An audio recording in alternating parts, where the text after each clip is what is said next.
Hello and welcome to Simon Says Sports, a New York sports podcast. I'm Allan Simon. It is November 4th, 2025.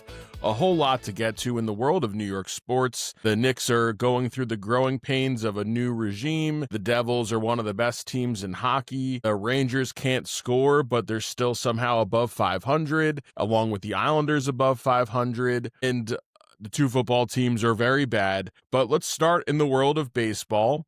And congrats to the Los Angeles Dodgers, the team the Yankees think they are or wish they could be, as they are the first team to win back-to-back World Series since the Yankees dynasty 98, 99, and 2000.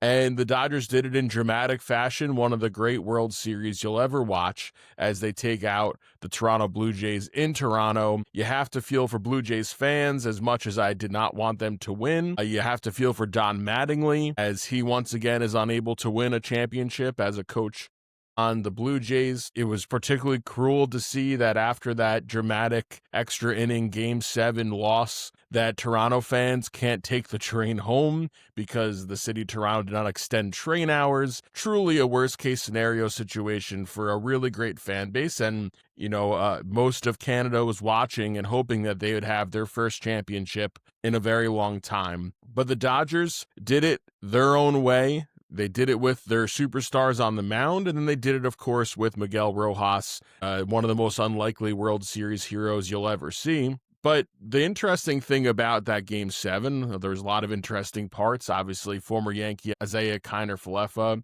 found himself in the thick of things as he was thrown out on a force play that would have been the game-winning run. Could he have taken a larger secondary lead? Maybe. Should he have ran through instead of slid? Probably. But overall, the Blue Jays could not get the ball out of the infield to bring home the World Series winning run, and the Dodgers took advantage. Will Smith, who continues to be one of the more clutch playoff performers of the last decade, has the go-ahead home run. But the standout for me is the fact that the Dodgers did it in Game 7 without a single relief pitcher. Every pitcher who came into the game was a starting pitcher. And there's a lot of talk about why would you ever pay starting pitchers so much money when they're only going to go 5 innings, 6 innings. They don't go deep into games anymore. Well, Yamamoto certainly showed that he can still go deep into games. He has one of the great playoff performances, World Series performances since Madison Bumgarner. And it's a fun discussion of who had the better performance. Madison Bumgarner certainly, it just felt inevitable that he was going to win that World Series for the Giants against the Royals. But what Yamamoto did across the board was miraculous, but it also shows why starting pitching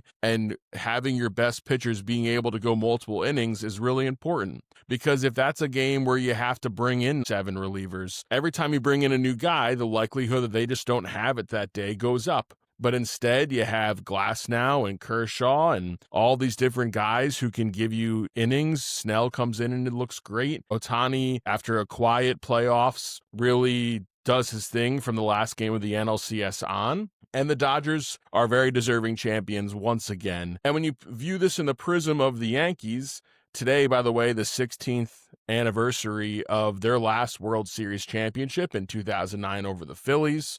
That feels like a very, very long time ago. In the last 100 years, this is the second longest World Series drought the Yankees have had, the longest being the gap between 78 and 96. But in terms of how will this impact the Yankees, and does the Dodgers winning mean they'll do something different than if the Blue Jays would have won? I think across the board, the answer is no. I don't think the Yankees are going to make any huge moves. Maybe they'll make one. Maybe they bring in a Kyle Tucker. But the idea that they're going to, revamp this team completely and bring in someone at third base, bring in someone different at first base, bring in 2 outfielders, I just don't see that happening. The Yankees are going to keep doing what the Yankees do, which is put together a team that is built to survive the regular season. And whether we agree or not, they view the playoffs as a crapshoot, and they view this as success. And they will have to piece together another playoff run with these guys. And the pitching rotation is going to be a lot better next year. I don't see them making too many moves from the pitching staff. The bullpen probably needs a little bit of a facelift. I wouldn't mind bringing back Devin Williams again, as long as he's not the closer. But unless they're going to move Giancarlo Stanton, which I don't think they are going to be able to, and I don't think they have an appetite to do that, you're not going to see a world where they bring in both Bellinger and Tucker. I don't see it happening because they think that Spencer Jones is very close to ready, and they think Spencer Jones is an outfielder for them for a very long time. They also want to see in the infield what George Lombard does. And if you have a DH clogging up a spot like Stanton who can't play anywhere else, you're not going to have that kind of flexibility to be able to cycle through 4 outfielders consistently or 5 or 6 infielders consistently because you know who's going to be the DH. So as presently constituted, I do not see them making 2 big splashes in the outfield. And especially if you're someone like me who wants to see Jason Dominguez get a real shot, he for some reason has been left out of the equation, then this is pretty much going to be a very similar offensive roster as we saw last year. And I have some qualms about giving Kyle Tucker a huge contract for as many years as he's going to look to get. He was very bad at the end of this contract year, at the end of this one season with the Cubs. But Yankees fans are not going to be happy with the moves that are made in the offseason. It is not going to be a 2008 into 2009 type of transformation. It just isn't. They'll hopefully make the bullpen better, but they always feel like they can piece the bullpen together. And they're going to have to rely on George Lombard Jr. if he comes up next year, which I think would be a little bit early, and for Spencer Jones to be the future big additions for this team. So things will start heating up as we head towards December when we start talking free agency and the winter meetings and all that fun stuff with the Yankees. But if you think that the Dodgers winning again means the Yankees are going to act differently, it's just not going to happen. So moving along through the other locals who are playing right now, the Devils, second best record in the East, in an Eastern Conference that every single team is above 500, which is pretty remarkable as we sit here going into now the second month of the NHL season. Jack Hughes has been everything you want him to be and more. He has really found his place in this offense and has brought his play to another level this year. Obviously, you're always concerned about his health, but as he's playing currently, he is a top 3 to 5 scorer in the league. Jesper Bratt's been fantastic. Dawson Mercer has had a revitalization this year, and you want to see if he can sustain that, because if this is the Dawson Mercer for the rest of the year, close to this is him finally reaching his potential, then this offense is going to be really, really good. And it lets you survive what has been some mediocre at best blue line play. Luke Hughes is still a young player. I know he got a big contract, but if you think he's going to go from a below average defensive player to an above average defensive player in 1 year, it's just not going to happen. His value is what he can bring offensively, and he has a lot more to do this year to live up to that expectation. Nemec has been really bad. And I think Nemec might be the odd man out when Pesce comes back next month. And if Kovacevic is able to come back in January, I don't see Nemec on this team unless he really starts to play better. But this team can score with the best of them, and it's what you need. And behind that mediocre blue line has been Markstrom. And Devils fans online, it was a mixed bag of if they wanted Markstrom extended or not. I think a 2-year deal at $6 million a year is a really good get for the Devils with Markstrom. Letting him walk after this year would have been a mistake. If you're going to make a run, you need a guy at least with the ceiling that Markstrom has. Now, his health is always an issue. He has not been the most clutch player in the world in his career so far, but at his best, he is still a top 10 goalkeeper in this league. And you need a guy who can give you a shot. And although he's looked rusty at times as he's gotten back from injury, he looked amazing against the Kings, 43 saves in the win, just the 1 goal allowed. And it gives you a really nice 1-2 punch at goalie with Jake Allen and him. And for the people crying that Jake Allen is a better long-term option, they're just fooling themselves. You needed to have someone like Markstrom locked in long-term. And when you know that he's going to miss time from injury because he's been injury-prone in his career, or if you need the occasional change of pace, Jake Allen is a really, really good option. I was happy to see the Devils extend Markstrom. This core continues to be more and more stable. And there's a lot here to work around with this team. So obviously they need Pesci to come back next month, and hopefully he's able to play at a high level.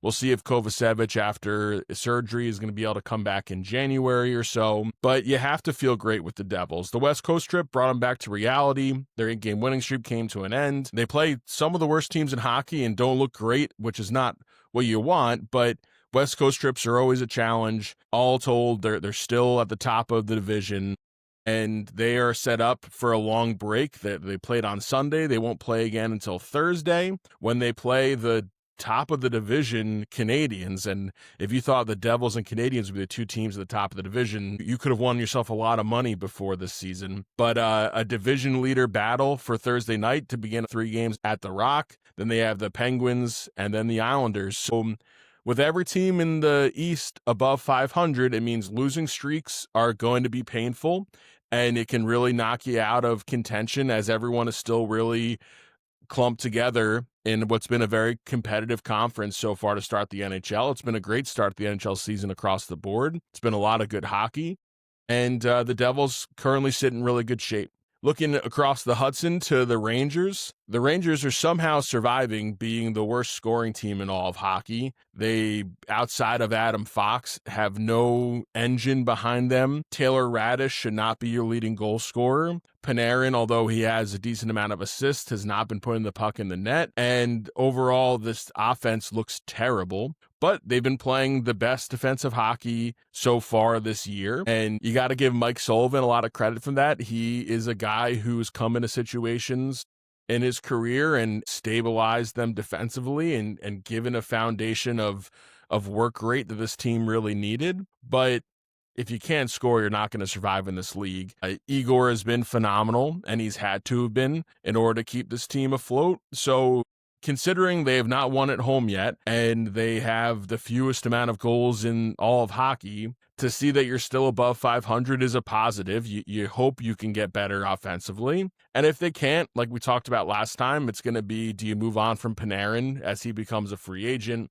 Do you blow this team up and let Mike Sullivan rebuild this core from the ground up? Or do you hope things turn around and you see if you can add more talent around this team, because it's been a disaster for them at home. They do host Carolina tonight to try to snap the losing streak. They have 5 games at home with no wins, and overall, they've just performed really poorly at Madison Square Garden. So the Rangers stay afloat in the East that's crowded, but overall, the Devils are the pace setters in the area on the ice. The Islanders obviously have a nice story in Schaefer, and they're above 500, but that talent level just isn't quite there to make you think that they can sustain like they have so far.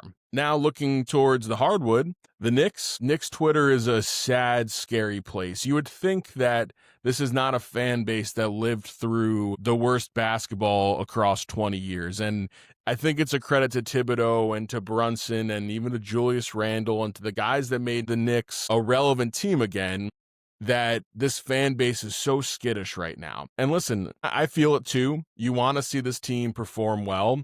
The East is wide open. The Knicks have the best chance they've ever had to come out of the East since the 90s. And the unfortunate part of it is that because it's a new head coach, it's just going to take time. And you have to be patient with Mike Brown. It is a new system. It is a different brand of basketball. The team is shooting very poorly from the field, and Karl-Anthony Towns has not been good, and he's turned into enemy number 1, but I don't think he's healthy yet. Brunson's only shooting 46% from the field and 31% from 3, although he's still scoring at a nice clip because he's getting to the line right now would be a career high 7 times per game. So they're surviving some poor shooting and not scoring very well. This team isn't designed to be in the bottom third in scoring, and despite Karl-Anthony Towns' issues offensively currently, and defensively he can be a little bit of a disaster, they still are rebounding the ball really well. They're top 10 in defense with points against per game. They're second in offensive rebounds. They're 5th in total rebounds. And it gives this team some time to start to mesh offensively. And Mike Brown said, talk to me in a month at the beginning of the season, basically, to see where this offense truly is. It has not been the prettiest offense to watch. And what's going to happen as a team gets used to a new system, especially when some of the stars aren't playing well, it's going to turn into iso ball really quickly, because if you just need offense, it's going to turn into Brunson trying to attack and get to the line, because that's been their best bet. Mikal Bridges has played really well. He has taken a step up. I think he's in the chaos found a way to make a name for himself on this team. And he's someone who is scoring on a consistent basis and gives you energy defensively. The one guy who I think is going to suffer the most from Thibodeau not being here was always going to be Josh Hart. And it's rough watching Josh Hart play basketball right now. He's not healthy. He probably should have had surgery in the offseason, and it's going to take time for him to find his identity off the bench for this team. I think they should give him some time to get better health-wise. I think Big Cat could use some time off too. I would not be surprised if they do some resting over the next month or so. But Josh Hart is a good basketball player. He is the right guy for this city. He needs to figure out a way to be relevant when he can't score, and he's never been a prolific scorer, but he's just not going up and down the court. He's not starting fast breaks like we're used to him seeing. He's not being a spark plug because I don't think he's healthy. And the reality is his value is really not in the regular season, but it's in the playoffs where you need energy guys off the bench. So assuming this team has the opportunity to be a top 3 seed in the Eastern Conference, this is all going to be about how does Josh Hart fit into this team? Because we know how the scorers are going to fit in. This is supposed to be an offense that highlights good shooting. Just hasn't happened yet for them. But I'm not worried about the Knicks right now at all. If this is how the offense still looks come Christmas, sure, you're allowed to sound the alarm a little bit, but Brunson is still finding his way. He's really just scoring through brute force, and he has to shoot better from the field. And I truly believe that Karl Anthony Towns is going to find his way in this offense. We've seen guys like Sabonis do well in this offense before. It's built for a guy who like him who can shoot from the outside and play down low. He just needs to get his head right, because Karl Anthony Towns and mental toughness don't exactly go hand in hand. And that's a problem, but I think he'll get there. I think this team is still one of the best teams in the NBA. And although Milwaukee and Philly might scare you a little bit, the Eastern Conference is certainly up for grabs. They did have a nice win against the Bulls, who were undefeated to start the year. So all in all, I think you just need to be patient with Mike Brown, give this team a chance to mesh and to gel, and take it from there. Lastly, in the NFL, the Giants lose again. The Jets didn't lose because they were on the bye. So we'll see how it pans out with the Giants. Over on Gangrene Against the World last week, I spoke with Sean Kenny, and we talked about this Giants team as a whole. And all told, despite the excitement from Jackson Dart and what they got from Scatterboo before he was hurt, this isn't a really good team. This roster is still one of the worst rosters in football. And you lose to the 49ers like you did on Sunday. And I think we're heading to where the conclusion needed to be, which is this is the last season for Joe Shane and Dable. Dart needs to keep progressing. He also has to protect himself, because the way he's playing, he's not going to make it out of the season healthy. And this is where it scares you, and it seems like you have a lame duck coach and a guy who's not going to be here. Is he's coaching with desperation and trying to win every game to save his job, but it could be to the detriment of Jackson Dart's health. And I hate come trade deadline, and the deadline is today at 4:00. We'll see if they make any serious moves. But you've seen some teams like Miami get rid of their GM. And although it's tough to fire a GM before a coach, or maybe it's not the GM's fault, I don't want a GM who I know is going to be fired to be making decisions for this roster's long-term future. And Joe Shane making trades right now or making decisions on who's going to be on this team next year is scary, because I don't think he'll be on this team next year. And Dable, if it gets to the point where he is still forcing Dart to run and designing run plays and having him scramble around at the potential detriment to his health, I think John Mara's got a tough decision to make. And the Mara family, as John Mara obviously is battling cancer right now, they may have to let Dable go in the middle of the year if it's to the betterment of Dart's long-term health. As for the Jets, we'll have more on Gangrene Against the World as we'll recap what they did or did not do at the trade deadline today. Bye week was needed. It took until yesterday for Aaron Glenn to get snippy with the New York media, so it was nice to have a week off from that. as he refuses to name a starting quarterback against the lowly Browns at MetLife Stadium. MetLife will be a somber place, as Jets fans remember Nick Mangold, but I don't expect any good football to come from Sunday at MetLife, but we'll see, as the Jets have one of the easiest schedules in all of football to end the year. We will see how they handle this final stretch as Aaron Glenn tries to show that he's the guy for this job long term. Well, as I'm recording this, Sauce Gardner has been traded to the Indianapolis Colts. Wow, that is incredible. So Sauce Gardner, who, although he had a tough beginning to this year and he just signed a long contract, he gets traded for 2 first-rounders to the Colts. So the Colts are certainly going all in. That is crazy. I felt my watch buzzing like crazy, so I knew something must have happened, and Sauce Gardner's career at the Jets is over. Good for the Colts. The Colts certainly see an opportunity to make some noise as they look to continue to lead the way in the AFC. But hard to reconcile this as I am processing this in real time. Sauce Gardner had a tough start to the year. He got beat on a lot of plays early in the first few games. He was a penalty per game, and it just seemed like he was targeted in big spots and he didn't rise to the occasion. But